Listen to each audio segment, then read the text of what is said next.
मैं आज आपके सामने एक शीर्षक के साथ उपस्थित हूँ। शीर्षक है विचारों का बदलना। साथियों, विचारों का बदलना कोई मामूली बात नहीं होती है। विचार बदलने से किसी भी इंसान, समाज व देश की दिशा व दशा दोनों बदल जाती हैं। सिद्धार्थ गौतम, जो कि कपिलवस्तु के राजकुमार थे, उनके पास ऐशो आराम की सारी सुविधाएं तथा भोग विलास के सारे साधन उपलब्ध थे। मगर जब उनके विचार ने करवट ली तो सभी राजसी सुविधाओं को छोड़कर जंगल में जाकर ज्ञान प्राप्त करने के लिए विपश्यना करने लगे। और जब ज्ञान प्राप्त हुआ तो आम इंसान से तथागत हो गए। उन्होंने दुनिया को जीने की एक नई सोच दी। मानव मानव एक समान एवं अपना दीपक स्वयं बनो जैसे संदेश दिए। त्रिशरण, पंचशील, अष्टमार्ग एवं 10 परमिताएं दी, जिनका अनुसरण करके इंसान कठिन से कठिन दौर से गुजरने पर भी खुश रह सकता है। जब तक महात्मा ज्योतिबा फुले ये समझते रहे कि वो उच्च जाति हैं, तब तक उन्हें अपने समाज की कोई परवाह नहीं थी। लेकिन जैसे ही उन्हें उन्हीं के ब्राह्मण दोस्त की शादी में एहसास करा दिया कि वो शूद्र हैं, तो उनका भी विचार बदल गया। और विचार इतना बदला कि जिन शूद्रों और महिलाओं के लिए ज्ञानार्जन अथवा शिक्षा ग्रहण करना किसी अपराध से कम नहीं था, ऐसे में उन्होंने उनके लिए पाठशालाएं खोल दी और खुद शिक्षण कार्य करने लगे। महिलाओं को पढ़ाने के लिए उन्होंने सबसे पहले अपनी पत्नी सावित्रीबाई फुले को पढ़ाया, जिसकी वजह से अन्य महिलाएं पढ़ पाईं। सत्यशोधक समाज बनाई, गुलामगिरी किताब लिखी। इस तरह महात्मा ज्योतिबा फुले देश के प्रथम शिक्षक तथा माँ सावित्रीबाई फुले देश की प्रथम शिक्षिका बनी। छत्रपति साहू जी महाराज को जब तक ये भान था कि वो एक क्षत्रिय राजा हैं और सारी जनता उनकी प्रजा है, तब तक उन्हें वर्ण व्यवस्था से कोई लेना देना नहीं था।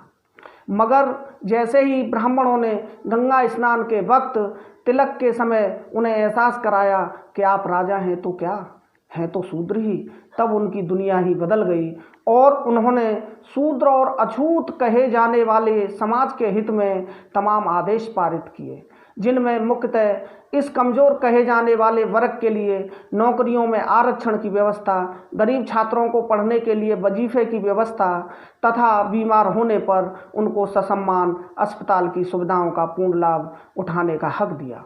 बाबा साहब को सशर्त वजीफा देकर उच्च शिक्षा प्राप्त करने के लिए लंदन भेजा। बाबा साहब डॉक्टर भीमराव अंबेडकर जी को बचपन में ही एहसास हो गया था कि वो अछूत हैं। तब से ही उन्होंने अपना विचार बदल लिया और अंत तक शोषित, पीड़ित, दलित, पिछड़े व महिलाओं के लिए समता, स्वतंत्रता, बंधुता व न्याय की लड़ाई लड़ते रहे और उनको इंसान होने का हक दिलाते रहे। उनके आगे बढ़ने के सभी रास्ते प्रशस्त किए। देश में लोकतंत्र की स्थापना करने हेतु संविधान दिया, संविधान बनाया।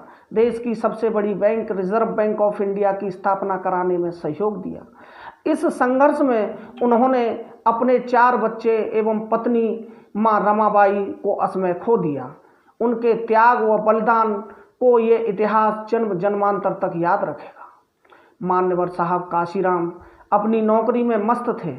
आदरणीय दीना भाना जी ने उन्हें अंबेडकर जयंती मनाने को लेकर अपने उच्च अधिकारी से हुए विवाद तथा महापुरुषों की विचारधारा से अवगत कराया, तो उनका भी विचार बदल गया और उन्होंने जीवन पर्यंत महापुरुषों के विचारधारा पर चलने का संकल्प लिया।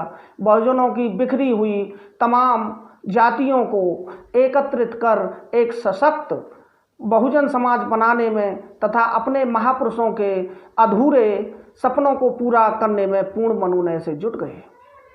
उनके इस निरंतर प्रयत्न से बहुजन समाज एकजुट होकर अपने हक व सम्मान की लड़ाई लड़ने लगा। यहाँ तक कि एक दलित महिला को भारत के एक बड़े सूबे का प्रधान बनाया। ये सब विचारों के बदलने से सार्थक हो पाया है। इसीलिए आइए हम सब विचारों को बदलें, अगर खुद को, अपने परिवार को, अपने समाज को और अपने देश को बदलना है तो।